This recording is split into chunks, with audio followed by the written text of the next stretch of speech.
शिवपुरा गांव वर्षों से अपनी सादगी और शांति के लिए जाना जाता था, पर जब रजनी नाम की एक शिक्षिका वहां रहने आई, सब कुछ धीरे धीरे बदलने लगा। गांव का हर बच्चा उन्हीं के बारे में बातें करता। तुमने देखा वो जो नई मैडम आई है वो? हाँ यार, वो कितनी सुंदर है ना, एकदम परी जैसी लगती है। मैंने सुना है वो मैडम अच्छी भी बहुत है। बात बिल्कुल सच थी। बच्चों ने जो भी देखा सुना, रजनी बिल्कुल वैसी थी। वो खूबसूरत थी, साड़ी पहनती थी, माथे पर बड़ी सी लाल बिंदी और उसके शब्दों में अपन था। हर बच्चा उसे रजनी मैम कहता था। आदमी औरत सब उसकी ही बात करने लगे थे। एक दिन बूढ़ी अम्मा अपनी बहू को डांटते हुए बोली, अरे मुई, तू भी कुछ सीख उस रजनी से। जितनी वो खुद सुंदर है उतने ही उसके संस्कार भी। हमेशा मुझे प्रणाम करती है, और एक तुझे देखो, तू तो भगवान को भी बस अपने मन के हिसाब से प्रणाम करती होगी। अम्मा की बहू रजनी की इतनी तारीफ सुन चिढ़ गई, लेकिन बात तो सही थी। वो गांव में मंदिर जाती, बूढ़ों को प्रणाम करती, महिलाओं से मीठे बोल बोलती। उसको आए ज्यादा समय नहीं हुआ था, लेकिन फिर भी सब उसको पहचानने लगे थे। ऐसा लग रहा है मानो इस गांव में साक्षात देवी आ गई हो। तभी वहां रजनी आ जाती है। नमस्ते विजय भैया, कैसे हैं आप? मैं ठीक हूँ मैडम, आप कैसी हैं और कहाँ जा रही हैं? वो भैया, मैं वो पुरानी हवेली किराए पर लेने की सोच रही हूँ। बच्चों को अब उसी में ट्यूशन दिया करूंगी। बहुत अच्छा विचार है। वो जगह भी बड़ी है और गांव से बाहर भी, बच्चे आराम से पढ़ पाएंगे। जी भैया। शहर से आई महिला इतनी सुलझी और संस्कारी, ये देखकर सब हैरान थे। रजनी मैम ने गांव के बाहरी हिस्से में एक पुरानी हवेली किराए पर ली थी। वहीं वो बच्चों को ट्यूशन देती थी। पर एक दिन अकेली गली में रजनी जा रही होती है। आसपास कोई नहीं है, यहीं पर मौका है अपने असली रूप में आने का। रजनी अपने असली रूप में आ जाती है, जो एक भयानक चुड़ैल का होता है। कितना अच्छा लग रहा है अपने रूप में आकर। कितना फालतू ड्रामा करना पड़ता है लोगों के सामने सबको नमस्ते करो। कोई नहीं जानता था कि रजनी की हंसी की परछाई में कैसा स्याह सन्नाटा छिपा है। जब कोई उसकी पीठ के पीछे खड़ा होता तो विचित्र होता। उसका शरीर हल्का हिलता, जैसे उसकी पीठ पर कुछ और भी सांस ले रहा हो, ऐसा महसूस होता। चलो अब घर चलती हूँ, वैसे एक्टिंग अच्छी कर लेती हूँ मैं। चुड़ैल खुश हो जाती है और हवेली किराए पर लेने के बाद ट्यूशन शुरू कर देती है। लेकिन पुरानी हवेली जहां ट्यूशन लगती थी, वहां दिन में चहल पहल होती, पर रात में अजीब आवाजें आती, जैसे कोई फर्श पर नाखून घसीट रहा हो। बच्चे कहते, मैम बहुत अच्छा पढ़ाती हैं, लेकिन उनकी पीठ पर कभी कभी लगता है कोई और है वहाँ, जैसे मैम किसी को उठाए चल रही हो।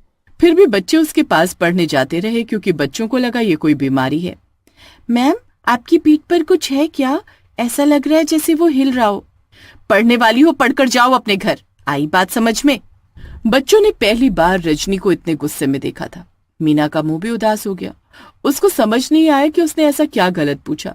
एक बार एक बच्ची पिंकी ट्यूशन के बाद देर से घर लौटी।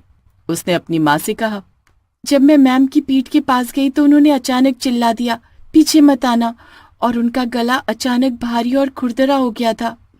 बेटा, ऐसे नहीं करते, क्या पता मैम को बहुत दर्द हो रहा हो, दर्द में ही उन्होंने ऐसा बोला हो। हाँ, हो सकता है, यही बात है, बाकी पता नहीं, वो ऐसा नहीं करती हैं। बच्चों के अंदर अब रजनी का खौफ आ रहा था, लेकिन वो कुछ बोल नहीं पाते, और अगर बोलते भी तो उनके घर वाले उनकी बात को नजरअंदाज कर देते। बच्चे अब पतले होने लगे थे। धीरे धीरे उनकी आंखों के नीचे गड्ढे आने लगे। अब आएगा मजा, सुन रहे हो ना तुम? उसकी पीठ से एक आवाज आई। हाँ माँ, आप सब ठीक कर देंगी, मुझे भरोसा है।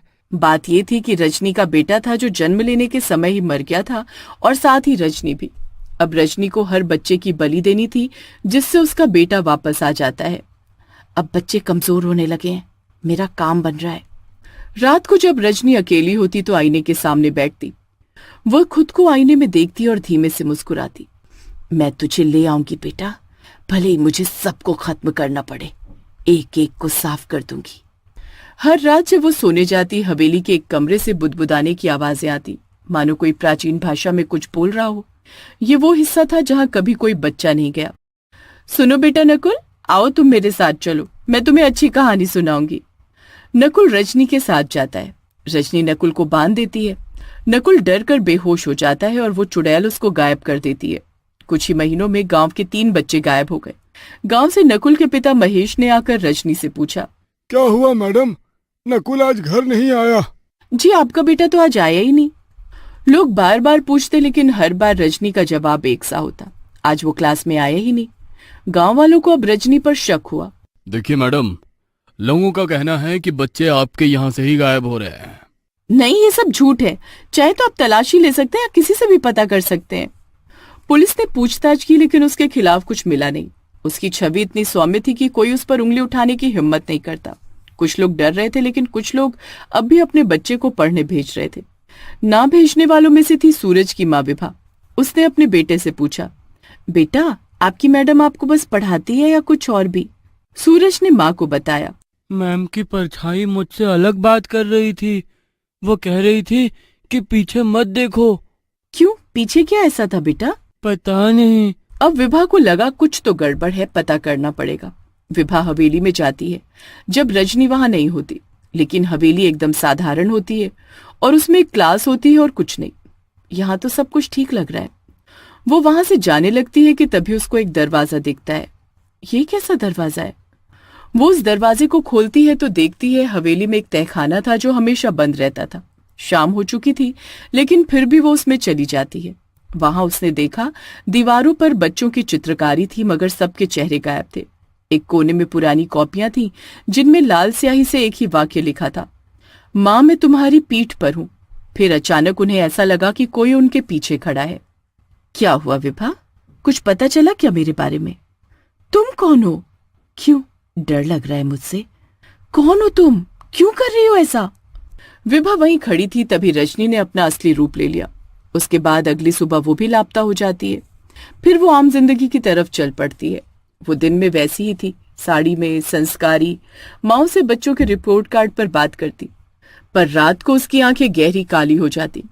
हवेली के एक कमरे में वो एक पुरानी लकड़ी की कुर्सी पर बैठती और पीठ से झूलता उसका बेटा प्यार से मुस्कुराता हुआ।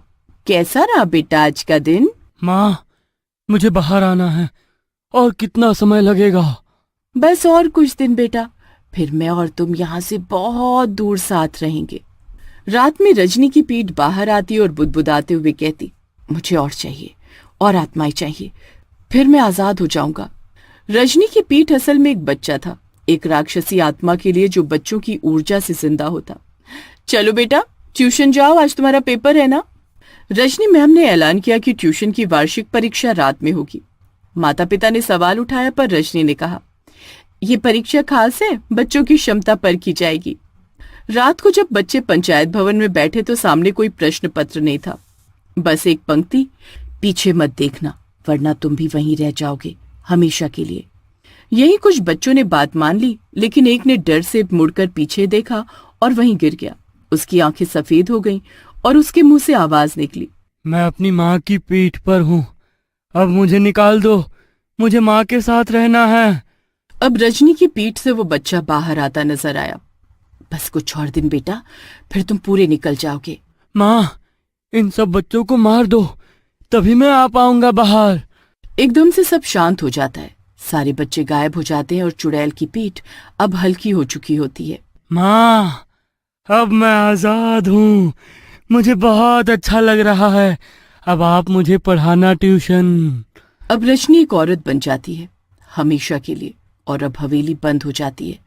पर रजनी हर सुबह वैसी ही दिखती है, साफ साड़ी, बिंदी, बच्चों से नम्र बात।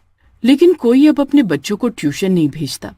कभी कभी कोई कहता है रात को हवेली से बच्चों की गूंज आती है और कोई और कहता रजनी की परछाई उससे पहले चलती है।